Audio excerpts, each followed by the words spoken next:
مساء الخير. عاملين ايه يا شباب؟ ايه الاخبار؟ طبعا في خلال اليومين اللي فاتوا كلنا مرينا بتجربة مخيفة شوية. ده اللي نقدر نقول عليها، ما نقدرش نقول ان هي تجربة غير ان هي مخيفة اللي كل اللي مروا بيها، يعني اللي كانوا نايمين. ربنا معاكم يا شباب. خدتوا بنصيحة الحلقة اللي فاتت وعرفتوا ان اهم حاجة الاكل والنوم. بس فعلا موضوع الزلزال دوت وموضوع الحاجة اللي حصلت مرة واحدة دي في خلال ثواني. حرفيا الارض كانت بتتهز حواليك والدنيا كلها كانت بتتهز حواليك. موضوع غريب شوية. من حيث فكرة انه انت بتحس ان قد ايه الحياة مش سهلة، بس قد ايه الحياة فعلا ممكن تنتهي في لحظة. ف... في اقل من كده الحياة خلاص بح there is no more. ف ده بيخليك تفكر شوية في قراراتك، في اللي انت كنت بتعمله وقتها، او في اللي انت بتعمله عامة في حياتك يعني. فلما بتيجي تبص للموضوع وتبص للتجربة ككل كإحساس كمشاعر فياضة، فالتجربة دي يعني أعتقد إن أكتر إحساس هيكون غالبا مسيطر على البني آدم هو أول حاجة الصدمة. الشك اللي هو أنت مش فاهم إيه اللي بيحصل، مش عارف إيه اللي بيحصل، وبتقعد حبة تستوعب كل ده في خلال ال 30 ثانية اللي كان فيهم الهزات أو أكتر، يعني على حسب المكان اللي أنت كنت فيه فين من المصدر بتاع الزلزال. فبتيجي تفكر شوية في بعد إحساسك كمان بالصدمة، بتبدأ تحس بالخوف، بتبدأ تفهم ايه اللي بيحصل حواليك فعلا في الواقع. بتبدأ تحس ان فعلا الأوضة بتتهز والسرير بيتهز أو الكرسي أو whatever انت قاعد عليه بتتهز.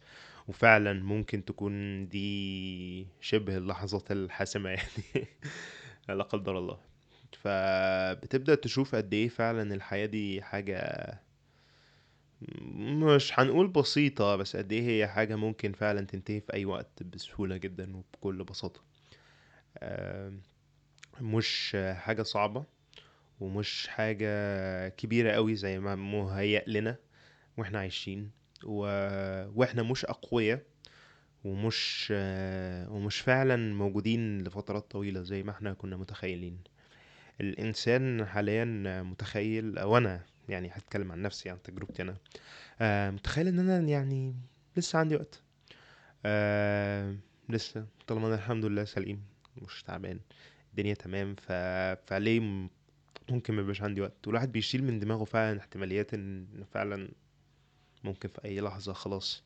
فما مش بتركز قوي في الموضوع دوت، وبتحس انه لا لسه في وقت ايا كان اللي بيحصل حواليك، فانت بتحس انه لا لسه في وقت.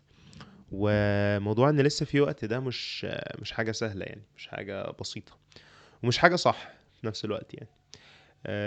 حاسس ان كل واحد طالما بيحس ان لسه في وقت، ممكن ساعات يكون بيأجل حياته، بيأجل سعادته، بيأجل التوبة، بيأجل حاجات كتير قوي عشان حاسس انه هو لسه قدامه وقت.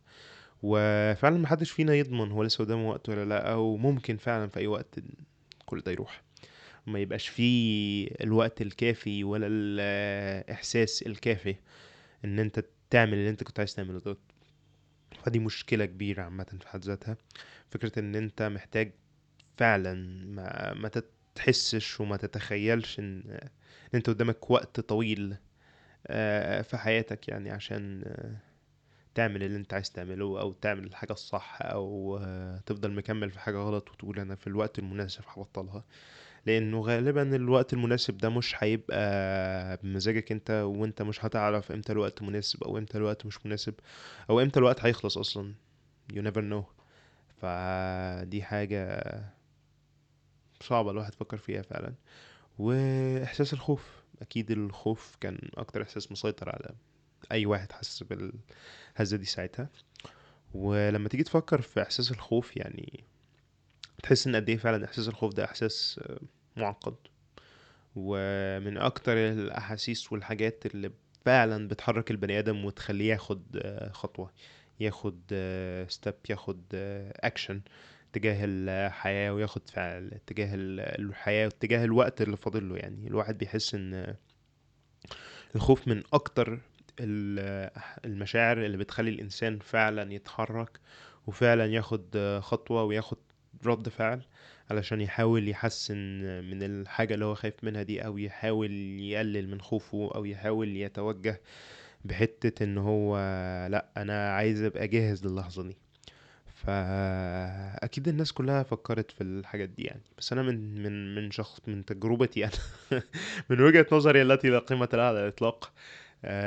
لا، احساس الخوف عامة كإحساس هو إحساس بيحركني جدا في معظم الأوقات، وفي نفس الوقت إحساس الخوف هو إحساس مش بسيط، مش سهل.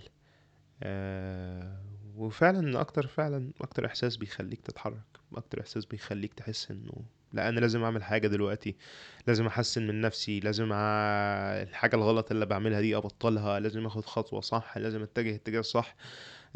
لازم مبقاش قلقان على طول، حاول كده كده يعني. الواحد بيجي يفكر في انه الخوف كاحساس خوف هو فعلا حاجه صعبه، بس الخوف برضو زي ما هو في حاجات كتير بيخليك تاخد اكشن، ان انت تحاول تروح لحاجه صح، او حاجه انت ما كنتش بتعملها عشان ما كنتش حاسس باي نوع من انواع الرغبه، ولا اي نوع من انواع الحاجه ان انت تعمل الحاجه دي. فالخوف في نفس الوقت برضه بيبقى فيه مشكلة ان هو ساعات بيمنعك عن حاجات كتير، عشان انت لمجرد ان انت خايف ايه اللي هيحصل بعديها وايه التوابع وايه العواقب. فطالما انت ما بتعملش حاجة حرام، تسعين هي حاجة حرام، وما بتعملش حاجة تأذي حد تاني او بني ادم تاني، وتأذي نفسك انت شخصيا، فدي حاجة ما ينفعش تستنى.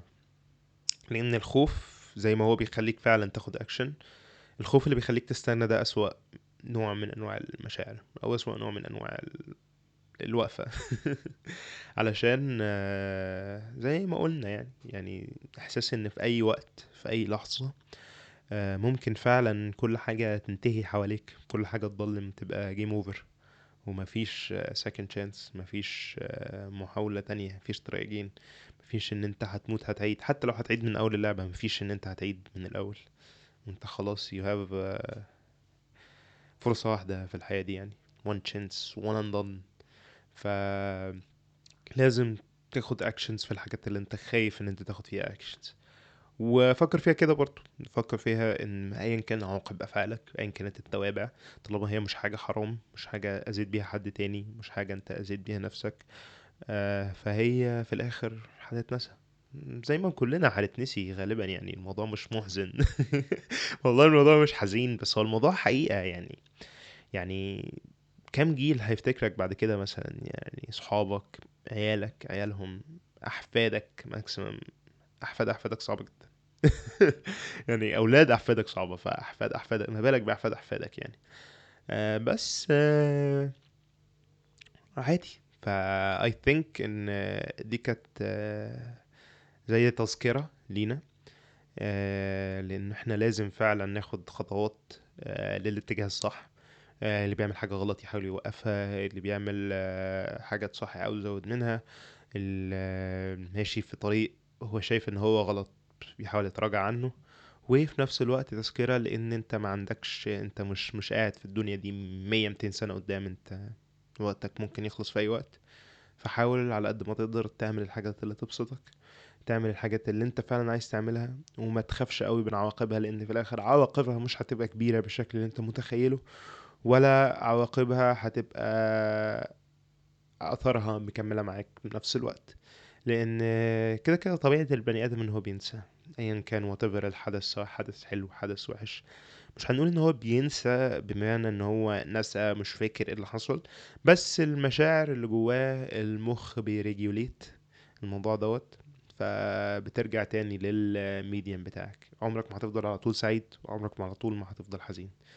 ففكر فيها، وكل واحد ياخد الموضوع كفكرة لإعادة إنتاج نفسه وإعادة إنتاج ذاته، علشان في الآخر الوضع مش سهل، مش بسيط، مش حاجة صغيرة، لأن هي في الآخر احنا بنتكلم في حاجة كانت ممكن فعلا تنهي كل حاجة بالنسبة لناس كتير.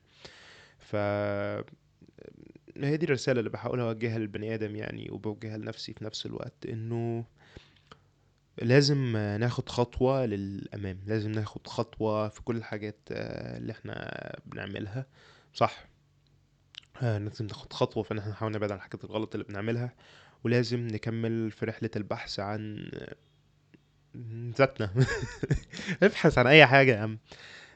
بس اللي احب اقوله يعني في الاخر انك كل اتبسط، عيش حياتك، اعمل الحاجات الصح اللي انت بتحاول تعملها، وقضي اكبر وقت ممكن مع الناس اللي بتحبها، قول لهم قد ايه انت بتحبهم. ما تبقاش واخد الموضوع for granted for granted for granted، وان الدنيا لسه مكملة معاك، لان اظن ان اللي حصل ده اكبر تذكرة واكبر حاجة تفكرك انه لا، انت مش مكمل على طول، والحياة مش مستمرة الى ما لا نهاية، وان في وقت ما هتنتهي، سواء انت جاهز او مش جاهز. فحاول قد ما تقدر تجهز. والله مش سوداوي، والله انا مش بتكلم بسوداوية، انا بس بحاول اقول وجهة نظر مش سيئة، وفي نفس الوقت مش يعني ما نبقاش عايشين في مية البطيخ من الاخر يعني. نتبسط، نضحك، نهزر، بس في الاول وفي الاخر في حاجات لازم نعملها، وفي حاجات لازم ناخد فيها مواقف وقرارات على قد ما نقدر، ان احنا نحاول نوصل للي احنا عايزينه. فبس ده اللي احب اقوله في الاخر. كل واحد عنده حياته اكيد، وعنده مشاكله اللي بيحاول يتواصل فيها، وعنده مخاوفه اللي بيحاول يتجاوزها، وحتى لو معرفتش تتجاوزها حاول على قد ما تقدر تتعايش معاها. وزي ما كلنا فاكرين وزي ما كلنا عشنا يعني 30 ثانية من الخوف. فأحب أفكركم إنه كل واحد لازم يحاول يدعي، يعيش حياته صح، وبجد بجد بجد استمتع بالناس اللي حواليك على قد ما تقدر. اخواتك، قرايبك، باباك، مامتك، اي حد في حياتك، بين له قد إيه انت بتحبهم، علشان ممكن ما يبقاش في وقت. وبس شكرا لو كنت وصلتوا لنا يعني. واسف على السوداوية اللي ممكن تكون طلعت شوية دي، بس فعلا التجربة مش حاجة سهلة. واتمنى ان كل واحد فيكم يعرف ايه هي اولوياته ويتعامل على اساسها، ويبقى مبسوط في حياته، ويوصل للحاجة اللي هو نفسه فيها. فبس اخر حاجة هقولها، تعمل زي ما انت عايز، خد الخطوة، وان شاء الله كله هيبقى كويس. ولو ما بقتش كويس عندك الفرصة ان انت تصلح، وكده كده كل اللي بيحصل هنا ده هاتش في اي هاتش. وان شاء الله في الاخر يعني في الاخرة هي دي اهم حاجة. فخليكم كويسين، ربنا يخليكم لبعض ولاهلكم، ويا رب ان شاء الله كلكم تبقوا مبسوطين كده وفي اماكن اسعد، وكل واحد فيكم عايش مع الناس اللي بيحبوه. وبس كده. سلام.